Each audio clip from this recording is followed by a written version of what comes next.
Hello and welcome back. In this video, we'll be discussing how to modify lists, and in the next video, we'll discuss modifying forms. First, we'll talk about personalize versus configure.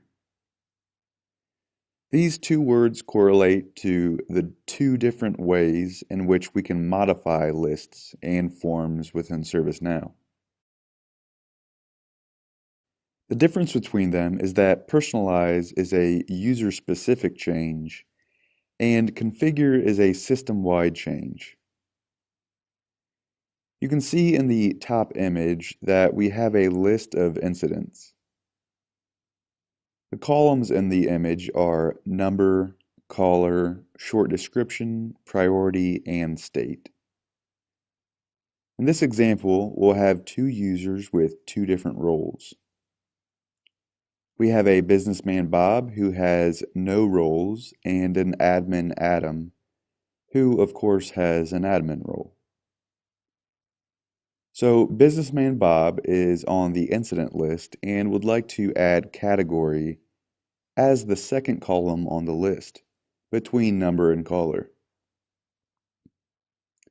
If he clicks the gear icon under the filter icon in the top left, this will bring up a pop-up box which allows him to add or remove fields on the incident table and reorder the columns.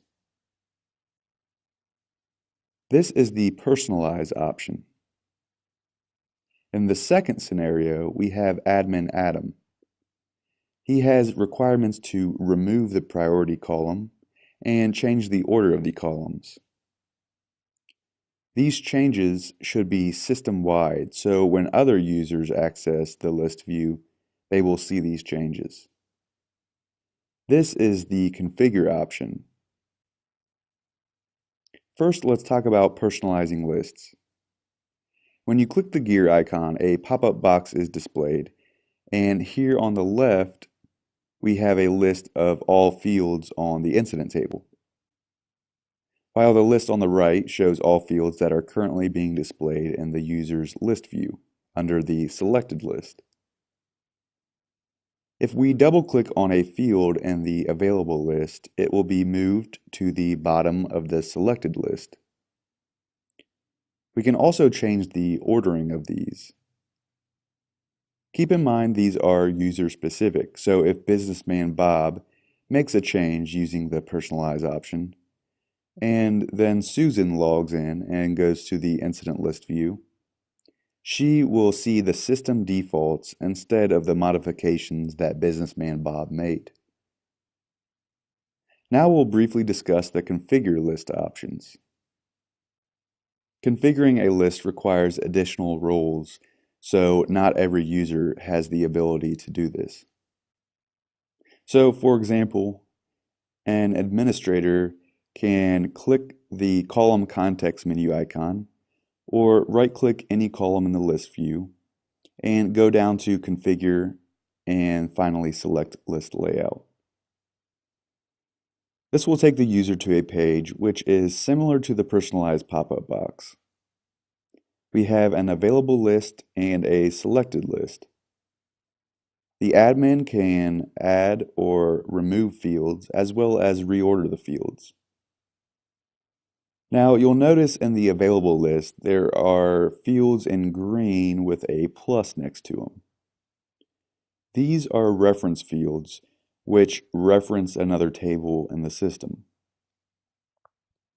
We'll discuss these fields later on in the course, but it's important to note that if we were to select a green field and click the branch icon, we will then be shown all fields that are a part of the referenced table.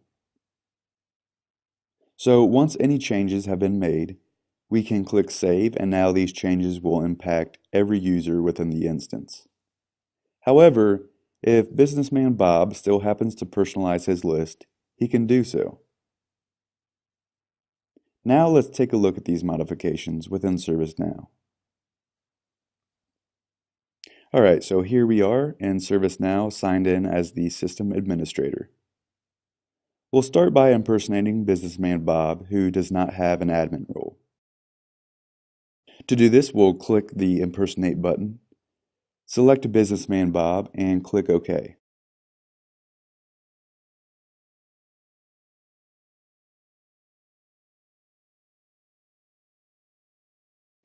Now we are impersonating Businessman Bob, and it'll be as if we just logged in with his credentials.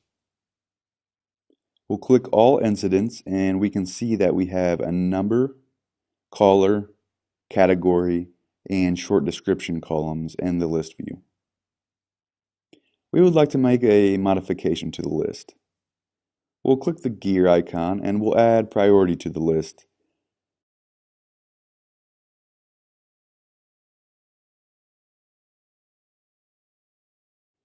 We'll move it to the second column and click OK. Now priority is being shown.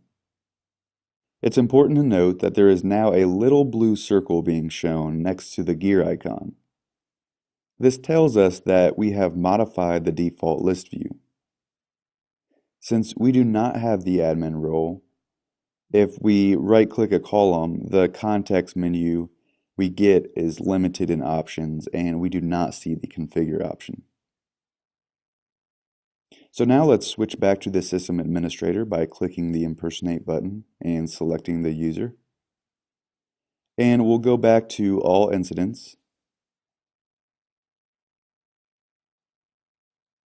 And we see the priority is not being shown here, since we made the change in Businessman Bob's session. Now let's configure the form. We'll right-click a column header, go down to Configure, and select List Layout. Let's add Open By and Urgency.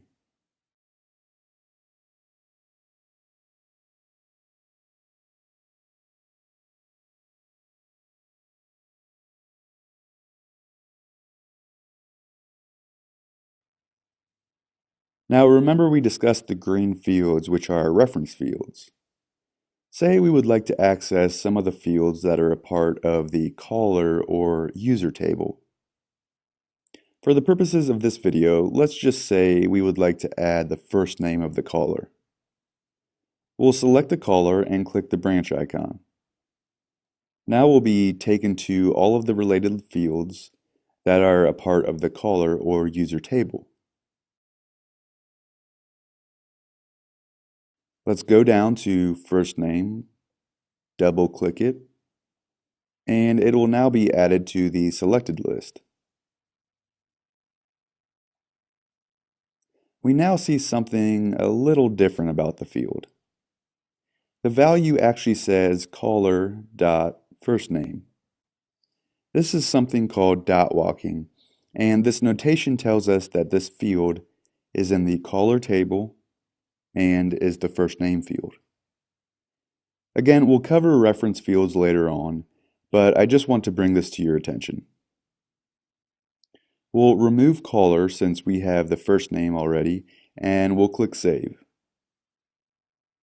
We can now see the changes that we just made in the list view.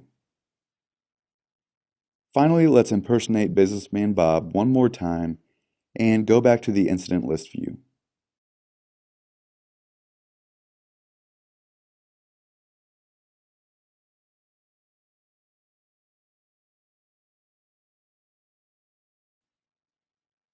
We can see that Businessman Bob is still seeing his personalized list we modified earlier. So the changes we made as the System Administrator are not being reflected here. We'll go ahead and click the gear icon and click the Reset to Column Defaults button. This will reset the list to the system defaults, and now we see the changes that we just made as the System Administrator.